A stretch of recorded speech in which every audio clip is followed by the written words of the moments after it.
অনেকদিন পর চিড়িয়াখানা ভ্রমণ করলাম। সেই ছোটবেলা চিড়িয়াখানা ভ্রমণ করেছি, আর এই এখন চিড়িয়াখানা ভ্রমণ করছি। অনেক পশু পাখি দেখবো আপনাদের সাথে। তার আগে বলে রাখি, চিড়িয়াখানা ঢাকা শহরের মিরপুর 1-এ অবস্থিত।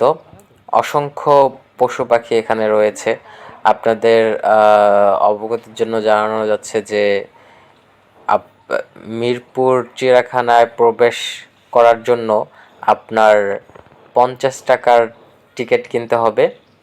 টিকিটের মূল্য বৃদ্ধি পেয়েছে, এখন 50 টাকা। আর যারা শিশু রয়েছে তাদের জন্য চিড়িয়াখানায় ঢোকার পর আমি কিছু বিষয় লক্ষ্য করলাম যেগুলো আমার মোটেও ভালো লাগেনি। সেটি হচ্ছে, চিড়িয়াখানাতে পশু পাখির সংখ্যা কমে গিয়েছে।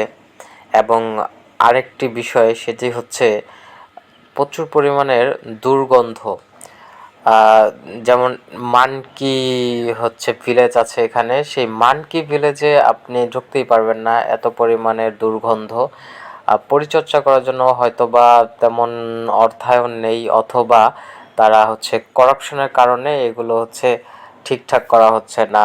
আসলে চিড়িয়াখানাটা তো আমাদের একটা ইমোশনের জায়গা, কারণ মানুষ ছোটবেলা চিড়িয়াখানা যায়, চিড়িয়াখানা যে বাঘ দেখবে, ভাল্লুক দেখবে, নানান পদের হচ্ছে পশু পাখি দেখবে।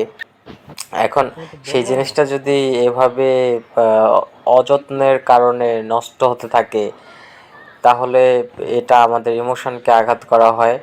যত দ্রুত সম্ভব এই চিড়িয়াখানা সংস্কার করতে হবে, চিড়িয়াখানার সৌন্দর্য বজায় রাখতে হবে।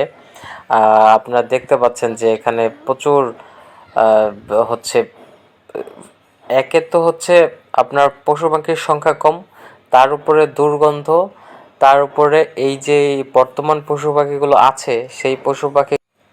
আমি এই চিড়িয়াখানার ভিতরে কর্তৃপক্ষদের সাথে কথা বলেছি, এরকম দশা কেন হলো সেটি আমি জিজ্ঞেস করেছি। তারা বলেছে, চিড়িয়াখানায় আগে যেরকম মানুষ আসতো এখন ওই রকম মানুষ আসে না।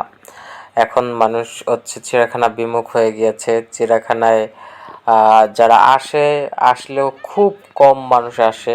আগে যেমন চিড়িয়াখানায় একটা চাপ ছিল, সেই চাপটা এখন তারা অনুভব করে না, একদম রিল্যাক্সে তারা রয়েছে। সেজন্য চিড়িয়াখানা থেকে ইনকাম খুবই কম হয়, আর সেজন্যই চিড়িয়াখানার প্রতি